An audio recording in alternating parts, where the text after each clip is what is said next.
what they say, Christianity test the spirit. Don't just believe everything. Try and test the spirit. Is the spirit malevolent or is it benevolent? Is it of the darkness? Is it of the light? You need to test it yourself. And you also need to build your energetic energy. Your energetic strength must be high. How do you do that? Understanding yourself, quiet time, affirmations, building your self-esteem, understanding who you are, releasing fear and doubts. That's how you build your your energy. You build your what they call it, your spiritual bandwidth, your energetic field. You remove fear away and you stop being so polarized. You understand? You try and live in oneness and understand that all is well no matter what. That every single person here has the freedom to live the way they want to live. You're here to experience life. You're not a sinner. You're here to enjoy, but also understand that there's a give and take situation. There is a karma. Karma is neither bad or good. It's all about it's a give and take. What you put in is what you get out, basically. And this is just one of the laws that's governing this realm of reality here on earth. Okay. So as I said, it requires discernment, energetic strength, as I said, and I explained how you can do that. Meditation, affirmations, forgiveness, letting go of the past. Understand that you are worthy. Understand that you are divine. That's how you build your energetic strength. A lot of meditation. Be true to yourself. Journaling as well. Work on your fears. You understand all that happened in your past. Try and let it go. And then spiritual hygiene is ensure as well that your flow is not distorted, that you're not going to be able to attract malevolent energies or frequencies or malevolent beings into your space. Remember that you like a big satellite because you're energetic. I'm energetic. We like this radiating this energy. You understand? So when you are radiating fear, darkness, separation, I'm not good enough. Uh, uh, I hate other people. I hate myself. I hate the world. You will then start attracting people, including energies, because they're looking for somebody to leech on, somebody to use. You understand? They're looking for somebody to use to so that they can experience life as well. Because remember, they're on their bodies as well. Now remember, there's different type of spirits as well, energy. Okay, there's ones that are created by human beings because our thought systems. You understand, thought systems or energy spirits. Thought system, thought systems, thought forms. Yeah, that's what they call it. Thought forms or energetic energy. Right, they don't have bodies. Right, now remember that the more energy you give those thought forms, the more they get more powerful. Those thought forms now become animated, become energetic, become more fluid and powerful and can influence people. You understand? They can influence environments as well. That's the magicalness of this place. It's awesome, but also very complicated, right? The matrix, very interesting. So I said discernment is required, energetic strength is required, and spiritual hygiene. Now, for you to be able to have spiritual hygiene, you need to understand that you are spirits. You need to understand that everything is spiritual and everything is energy, right? To ensure that what flows through you is light and not distortion. In other words, all those feelings, all those thought forms that you have around your aura, right, can also affect you and then allow you to attract negative frequencies into your life, negative entities into your life, and we call it possessions.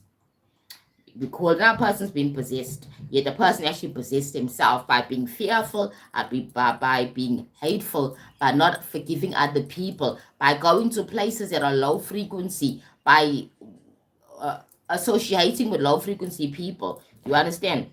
Jesus could do it because Jesus had high frequency. He had really built himself up. His frequency was much stronger.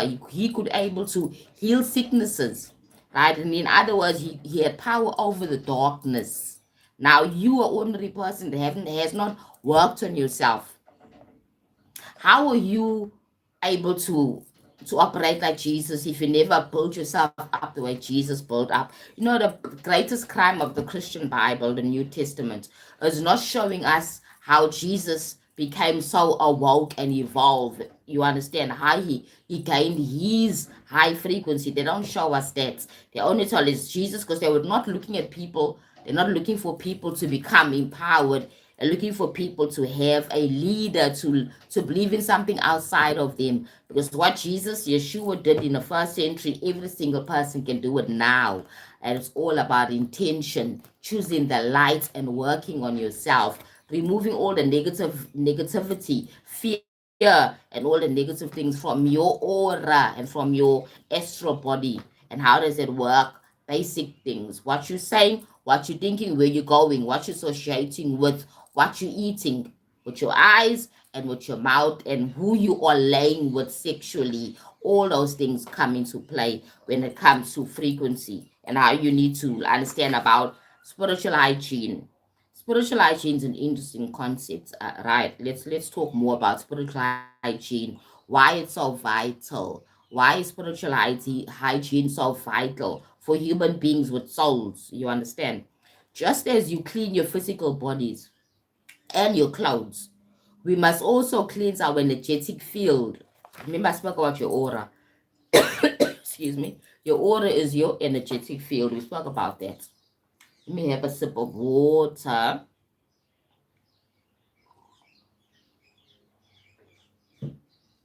So we spoke about that. Spiritual hygiene, very vital. Just as our bodies and our clothes need cleaning, we must also cleanse our energetic field. Every interaction, as I said, every thought and the environment carries energy, as I said earlier on. Every interaction, thought, environment carries energy because everything's energy. Without cleansing that energies, your field can absorb lower vibration. I repeat, without cleansing, our field can absorb lower vibrations, attachments, or cords or distorted clarity. Very, very important, okay, to know that if everything's energy, there's low frequency energy and there's high frequency energy. Like how there is clean clothes and dirty clothes, same type of concept, right? So it's important for you to know that when you, just as you clean your physical body and your clothes, you must also cleanse your energetic field. And that can be a very simple thing to do. It's not very complex. It sounds like, so Sissy, how do I clean my energetic field? What are you talking about? Every interaction, who you with, where you go, what you're watching on social media, on television, in the movies. As I said, when people watch too much horror, after a while, your body, your frequency drops because of the fact that, yeah, you've been exposing yourself, you being energy, to low frequency, to fear. So it affects you long term. You understand? Every interaction, thought, the environment carries energy. Every place you go to has a frequency that carries energy. Be careful of where you take your body, your vessel to. Without cleansing, your field can absorb lower vibrations, attachments, possession, right? Attachments or actually focus on possession, being possessed, right? And or cords that distort your clarity. That's why they have the concept of cutting cords, letting go of toxic friendships, of toxic relationships, cutting cords, letting go of energy vampires as well, people that are feeding from you and not giving you anything. No,